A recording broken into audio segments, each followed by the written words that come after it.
எனவே தன்னம்பிக்கை இழக்காமல் நாங்கள் பல்லாயிரம் ஆண்டுகளாய் மனித குலத்தை வாழ வைத்தவர்கள் என்பது உண்மை என்றார். இந்த மனித குலத்தை வாழ வைத்தவர்கள் பலரும் என்றாலும் உயிரூட்டி வளர்த்த ஒரே சமூகம் என்றால் அது வேளாண் குடி சமூகம் மட்டும்தான். அந்த பெருமிதத்தோடு வரலாற்று அடர்த்தியான ஒழுக்க ஒரு உரிமையோடு தார்மீக உரிமை என்று இருக்கிறது.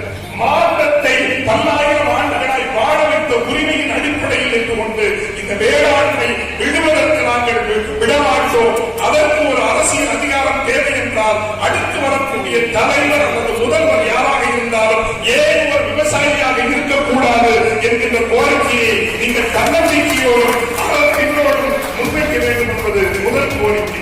இரண்டாவது, வேளாண்மை பெருமக்களே, உங்களிடமிருந்து பிறக்க வேண்டியது ஒரு மாபெரும் அறிவு மறுமலர்ச்சி இயக்கம். ஏன் வேளாண் என்பது ஒரு மாபெரும் முயற்சியாக தோற்று போயிருக்கிறது. மனித சுயநலம், பணம் என்பதை மையமாக கொண்டு இயங்குகின்ற ஒரு வாழ்க்கை புரிதல் பார்வையில் தான் இன்று நாம் சந்திக்கின்ற எல்லா நெருக்கடிகளுக்கும் காரணம். ஒத்துக்கொள்கிறீர்களா? பணம் மையமாகிவிட்டது, எல்லாவற்றிற்கும் பணம் மையமாகிவிட்டது. இன்று அந்த பணத்திற்கான வேட்கை தான் எல்லாவற்றையும் அழிக்கிறது. தமிழகத்தில் மட்டும் 1 கோடி இளைஞர்கள் படித்து வேலை இல்லாமல் இருக்கிறார்கள். இந்த 1 கோடி பேருக்கும் ஐடி நிறுவனங்களும் அல்லது சில மேனுபேக்சரிங் நிறுவனங்களும் வேலை வாய்ப்பு உருவாக்கி தரும் என்று யாரேனும் சொல்வார்களேயானால், நம்புவார்களேயானால், அதை போல ஒரு மோசடி என்பது, இழிவான மோசடி என்பது இருக்க முடியாது.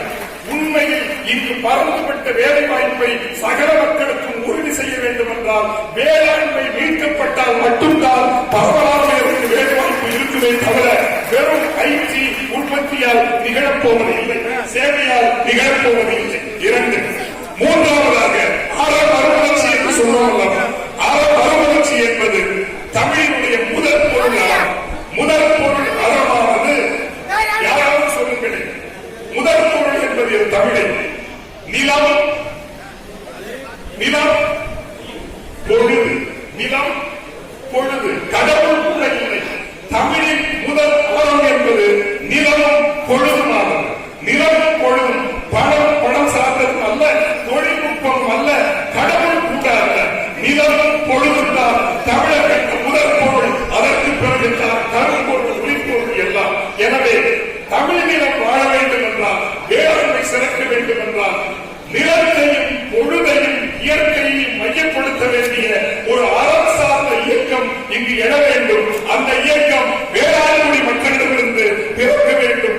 நீங்கள் மட்டும்தான் இந்த நிலத்தோடு இணைந்து இயற்கையோடு இணைந்தவர்களாக இருக்கிறீர்கள்.